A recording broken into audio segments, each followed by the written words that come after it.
Good, good morning, everyone. Dr. Victoria Skirbo here, speaking to you from the Seeds of Transformation Healing Center in Wareham, Massachusetts.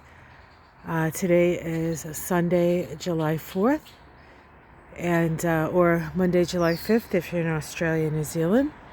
For my fellow Americans, happy Independence Day.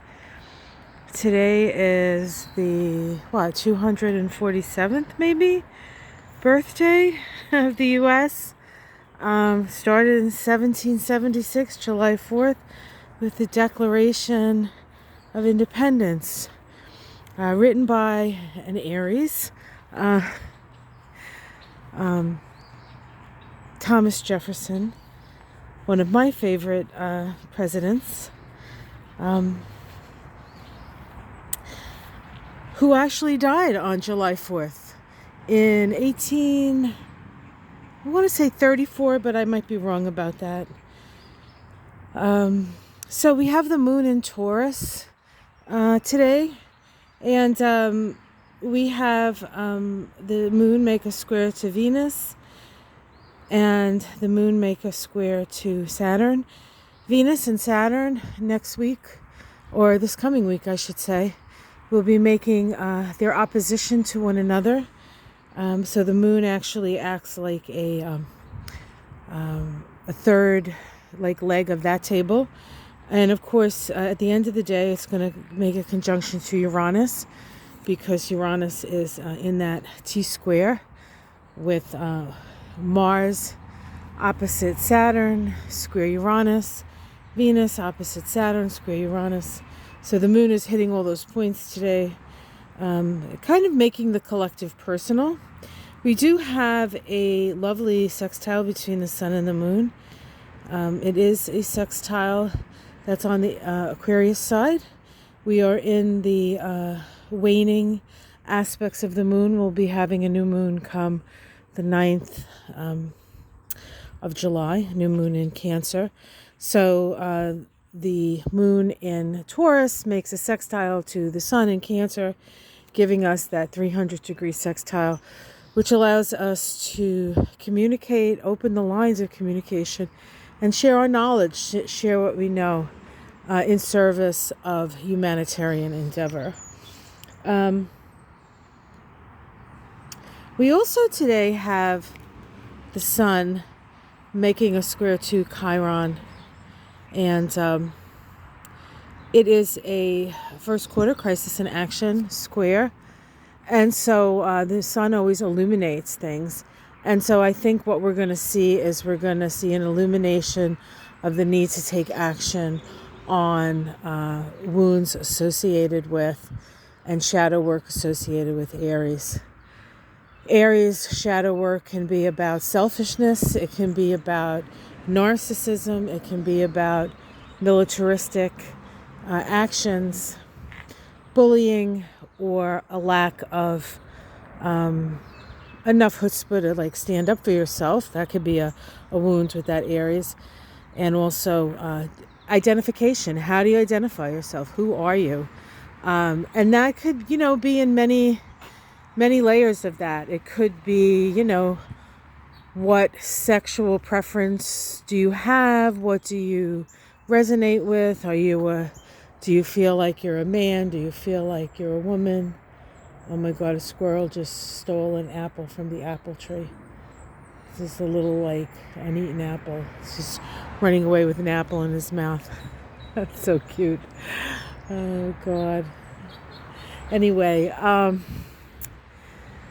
apple a day, folks. An apple a day. So a lot of things. So there is that sense of perhaps we will see somebody acting out of their wound, or perhaps we will see somebody taking actions to heal a wound. We'll probably see a combination of both of those things today. Let's see, what else do I want to say about today?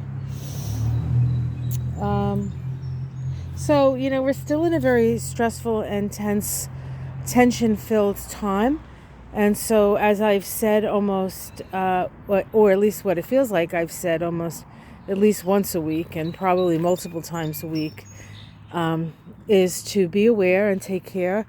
People are confused and angry, and they want to break free, and there's a lot of just very erratic and breaking free kind of energy. Now, yesterday we had the July 3rd, we had the square between Uranus and Mars, and there was a landslide in Japan. I don't know if anybody saw that.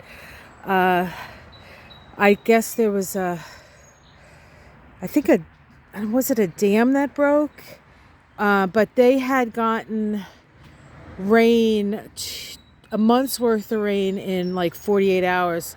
This also happened in France a couple of weeks ago, where like a town in France got like a month's worth of rain in a 48-hour period. So there seems to be these just like drops of huge amounts of water, and the area where it happened in Japan, I guess it's volcanic soil there, and it when it gets wet and soaked like that, it gets very slippery. I don't know if you saw it's like a tsunami. It was a tsunami, but it came from the mountains, and it was terrifying and devastating. And there was actually one of these not too long ago in Africa as well, where like a whole town was, wiped out. And that's the kind of sort of, the dam is breaking. I don't know if you remember me saying that. The energy of the dam breaking. Now, it can be a metaphorical dam, or it can be an actual dam in this case. And so we send our love and our regards to those people in Japan who have gone through this terrible ordeal. It seems like that country, when things go big, and it's just, there are no words for that kind of stuff. You just see the power and the awesomeness, and really how small we are in comparison to, the earth, and how we can just be erased.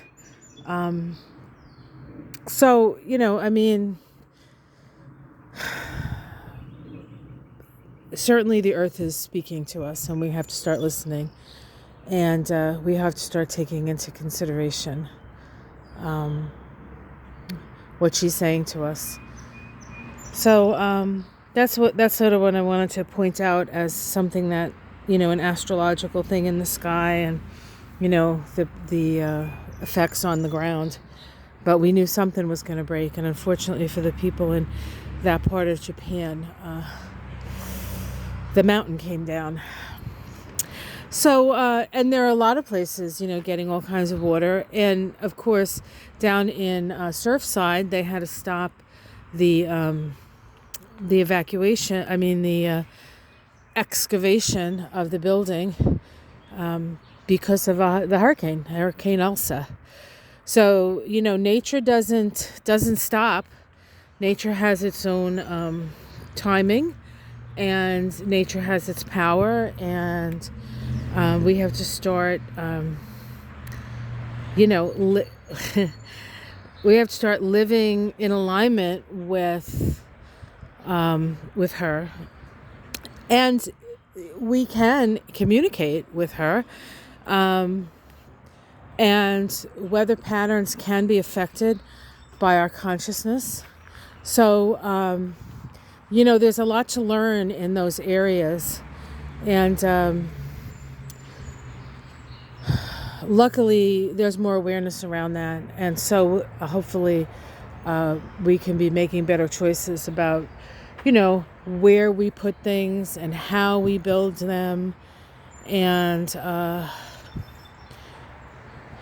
taking into consideration these larger climactic cycles, and then how do we support, right? How do we support, how do our actions support Mother Nature to help support us?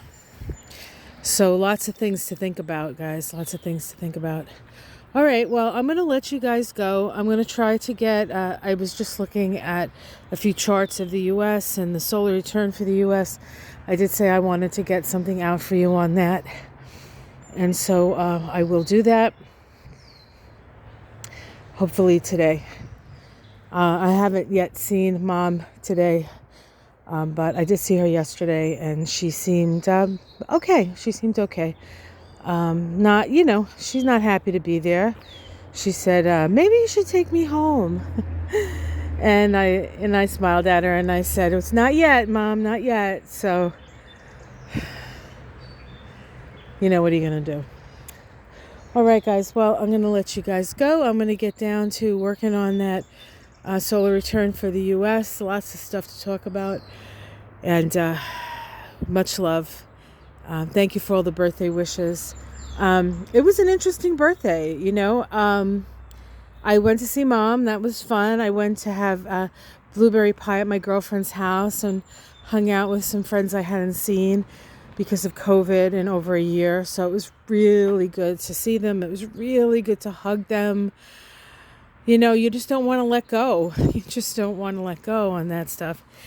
And then Michael made me a delicious meal for my birthday, which he always does. He always makes something delicious, whatever I want. And for some reason, I wanted lamb chops. I think it was my solar return has an Aries moon, so I thought that would be a really good thing to eat. Have a little lamb when you have an Aries moon. And then we put a fire in the fireplace and sat by the fire because it was really cold. Yeah, it was like 59 and at night, and about 4 days ago it was 99. So I feel bad for the plants and animals, but I'll tell you, if the plants around here, I think they're going into their prehistoric mode because they're just so big. And one of my other watchers mentioned that her plants are enormous too. So I think it's in response to how much love you give them, quite frankly. And rain. Rain helps for those of you in drought. But just we can end up on these beautiful daylilies and, of course, these delicious black raspberries, which are still not quite ripe. Oh, I see one no, that's not ripe yet. That has to be really dark. These have to be really dark, otherwise they're not sweet. But, food for the people, food for the animals. And let's take care of one another, right? Okay. Much love. Take care. Bye.